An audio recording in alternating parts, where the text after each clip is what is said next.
We're joined today by Mr. A. Mallikarjuna. He is the CEO of YSR Arogyashri in Andhra Pradesh. Mallikarjuna Garu, thank you very much for joining us on the lead. It's a pleasure to have you with us. Now, Andhra Pradesh is doing a fabulous job in terms of testing strategy. You have certain unique characteristics in the state in the sense that there are not many urban congested agglomerations in the state. So how have you adapted your testing strategy to ensure that people are covered and the testing is, is high? Yeah. So thanks for the introduction. In fact, in the beginning, we should thank our Honorable Chief Minister, Sri Y.S. Jagannath Reddy Garu, for encouraging us from the day one. And in fact, of course, our Special Chief Secretary, Dr. K.S. Javarde Garu. So in fact, we have begun our first test on March 7th. So we still remember in the beginning of the COVID, so due to lack of any VRD lab in Andhra Pradesh, we used to rush our samples to Gandhi Medical College of Telangana, then of course for the further confirmation to the NIV of Pune. So from that day, that means on March 7th, our journey has started. Our first VRD lab has started. Today, we have around 19 VRD labs, including the 4 private labs also. So we have our limitations like there are only 13 districts, and in fact, there are only 11 government medical colleges. So we could not establish more and more number of VRD labs. But the only principle we have followed is once the ICMR has given us the permissions and of course the approvals. So we thought, okay, since there is some constraint on establishing more and more laboratories, so we started banking on expanding the existing laboratory. Like in every lab, if you look at the existing government labs, there are at least 4 to 5 missions in each lab. So there are around 45 missions in the government labs as of now. So our mainstay of testing is definitely the VRDA lab. Today, I can proudly boast of around, I think, 26,000 tests can be done in VRDA labs alone. So along with the VRDA labs, there are another 47 TrueNAT labs. So in fact, I can also tell you in fact, Andhra Pradesh is the state with highest number of TrueNAT missions. So we have around 300 TrueNAT missions in these 47 TrueNAT labs. So they have testing capacity of around 8,000. That may be ideal capacity, but I can say 7,000 could be more practical capacity. So then apart from that, we also have 2 NACO labs, the NACO viral load labs, so whose capacity is around 300 per day. And of course, we have 5 CBNAT labs, and thereafter we also purchased 5 CLIA missions, the chemiluminescence immunoassay missions. So with those missions also, we could be able to achieve at least 1,500 testing per day in these 5 CLIA missions. So on overall, if you look at the total testing capabilities of Andhra Pradesh, now I can proudly say at least we can test not less than 35,000 per day. So if you look at the actually, in fact, today we have touched 10 lakhs testing number. That's 1 million testing number. So in fact, I should congratulate all the teams in Andhra Pradesh, including the people from the sample collection teams, of course the doctors and microbiologists, and of course to my chief minister. So if you look at you had evolved a very interesting strategy early on, and this was when Health Secretary Mr. Jawahar Reddy had a conversation with us very early on during the pandemic, and he was talking about how the collections of the samples were done early in the morning and then sent, and then the same samples would come back in the evening and collect another set of samples and go back. So there were 2 sets of samplings being done. They were being sent to the labs. So has that changed since then? How are you doing that? Yeah. Of course, as you said. So actually, along with the manpower support, we have also established a robust IT system, wherein it used to guide every stakeholder in the system. Let's say people who go early in the morning to the villages for testing the primary contacts and of course the secondary contacts. So with this kind of robust IT system, they used to get the sample ID, auto system generated auto-made sample ID. Then of course, thereafter they can also choose which laboratory this sample goes. And of course, thereafter, once it comes to the lab, again we have also given the lab logins there also to avoid any further confusion. Once the sample number is accepted, then they can also enter the result. So that way, so we have ensured that the entire threading has happened from the sample collection point to the announcement of the result. And once the result comes, the data is entered into the MSS COVID portal. The message goes to the doctor, and of course to the directly to the patient, and of course it comes to the district collectors also. So that way we have enabled that there is continuous coordination on what is happening at every level. So the information gap should not be there at any level. That's what we ensured. That's one thing. And as you were asking, so most of the teams used to go to the villages, and of course the high risk areas early in the morning, and again in the evening also they used to go and collect the samples. And the sample collection is almost, I can say, one and a half times the testing capacity. Of course, there are some days of break. So that way, we are ensuring that the lag between the sample collection and the testing should not be more than the 36 to 48 hours. So that way, I think we have enabled everyone to give a better result.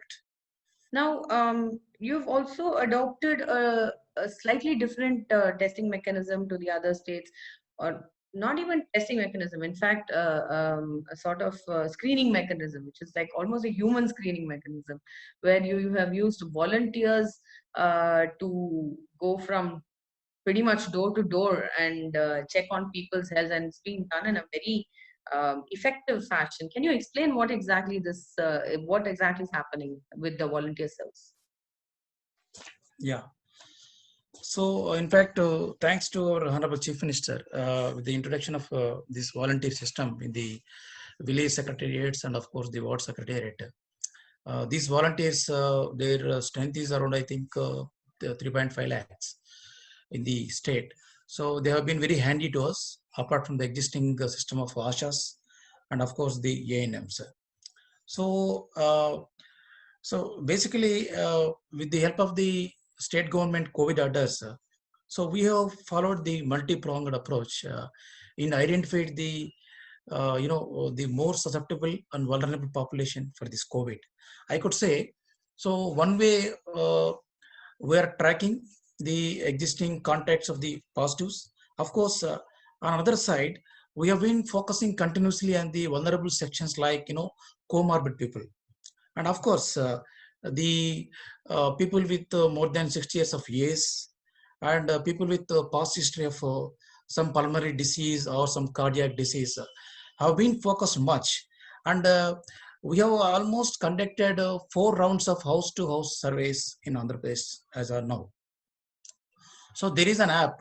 There is an app for the volunteers, and of course, this app was also utilized by the Ashas also. So when they visit the door to door, so they will find out the health history, the travel history, and of course the past history of any disease prevalence in that family also. So these facts used to be entered into the app, and these facts, this information is considered at the state level. Then straight away, this information will go to the respective PSC medical officers. So there we have kept a guideline and of course a direction to the all medical officers saying that the respective medical officers have to do the testing for these people within the next 48 hours. That is the one direction we go to the that's a binding thing on the medical officers. So we used to be after them. That's one thing. And these medical officers used to visit them, or else sometimes these people used to come to the hospitals. It's a both way.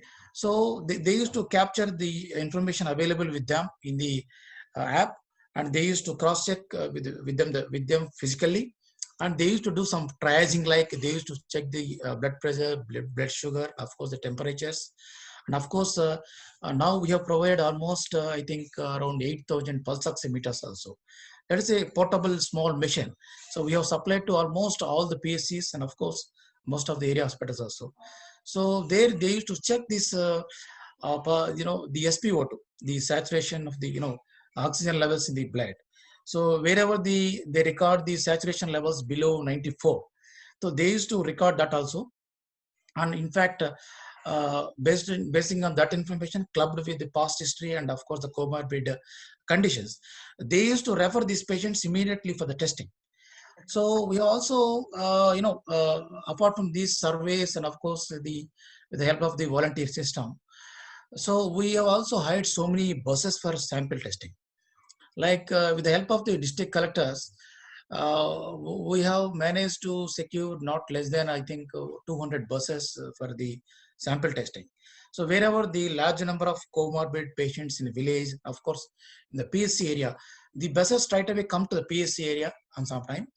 So there, with the help of the local medical officer, we used to take as many as samples required, and then straight away these samples will be sent to the designated RT-PCR labs. So that way, what we have ensured is we focus mostly on tracing, then the tracking, of course the testing, and then treating. So early detection has made the difference. What I could say is, so because see, if you look at the mortalities, the most of the states also recording the mortalities on a high number between the 50 to 65 years group. So that is the general impression. Of course, it has to be corroborated. So testing these populations have really helped us in early detecting them and isolating them, then treating them, providing proper ventilation, providing proper oxygenation, and that intervention has really made the difference, I could feel. You had told me in your first answer that initially you didn't have any labs and you were sending all samples to Gandhi Hospital in Hyderabad, and then from there some of them to NIV Pune as well. So how fast did the ramp up happen from zero labs to the number of labs that you have now? How fast did that process take place?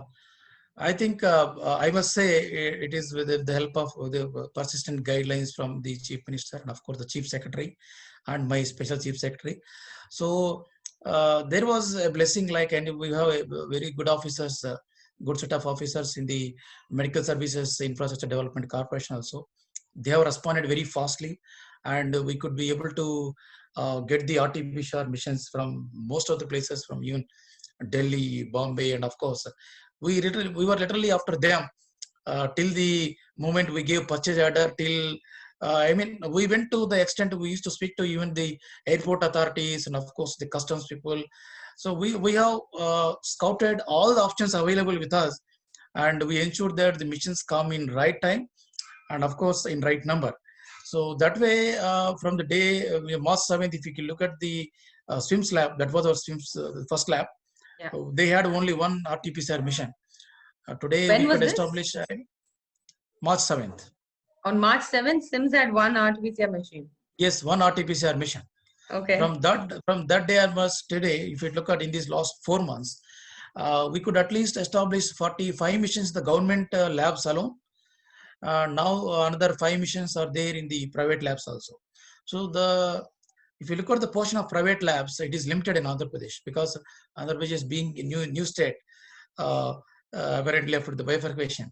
So we don't have so many big cities like Hyderabad. So that way we don't have so many established enable labs. So in fact, these 5 labs, I should thank my Commissioner Health, Mr. Katamaneni Bhaskar. So he has been continuously after them. He has been encouraging them. And of course, the private people have also responded equally. And another, I think, 4 to 5 labs are also in pipeline. Andhra took over private hospitals as well, right? Yes, for the COVID treatment. And yes. What was the reason for that? See, basically, there are some districts with well-equipped government medical colleges. And of course, there are some districts, though their government medical colleges are there, they are relatively new, and that's one thing. And we thought of exploring other options also.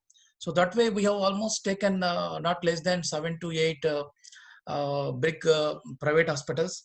Among them, there are at least five private medical colleges.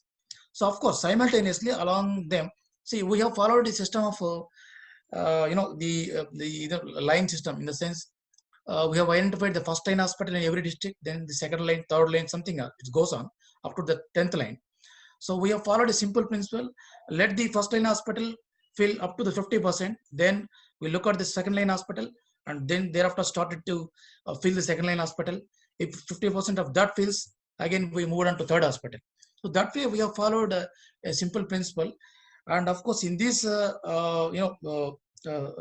entire strategy, the private people have contributed much, I could say. They have quite accepted well. The most of the private hospitals, I mean the private medical colleges, have come forward without so many restrictions, and of course the obligations, I could say. So thanks to the private medical colleges also, today of course around 30 hospitals are hosting these COVID patients.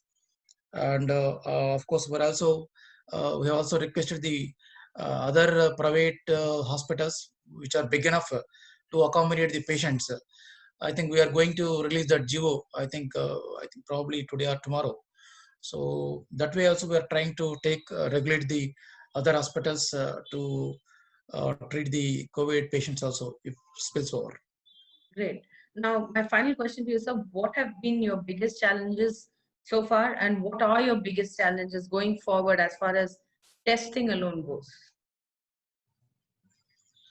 Yeah, the biggest challenge is to the gap between the sample collection time and of course the announcement of the result, and thereafter once the result is announced, thereafter discharging the public also, I mean the discharging the COVID patients also within the next 12 hours from the time of announcement. But I could confidently say that gap has come down. Now if you look at yesterday's figure, we could do around 25,000 testings per day. Of course, on an average, in the last 4 days, we could test around 1 lakh. So I'm confident testing will definitely make a difference. That is the main challenge. If you test more and more, definitely the people with the positive will be known at early stage, so they can be taken to our control. They can be treated well. But that way, I think we can reduce the mortality, of course, the permanent injury to the public also. So that's been the biggest challenge. But we're confident. Of course, if we look at the last 14 days figures, there has been some progressive increase in the numbers. Of course, in concurrence with the India's figures also. But I'm confident my figures are not abrupt. My curve is little flat only. It's progressively flat, I can say. So that way, I feel my state has been controlling well, and there is no abrupt increase. And of course, we're also well prepared to meet any kind of exigency. I would also say we already have around 18,000 bed capacity with the oxygen lines. We're also aiming for around 23,000 bed capacity with the oxygen lines, and we have around 1,500 ventilators also in good working capacity.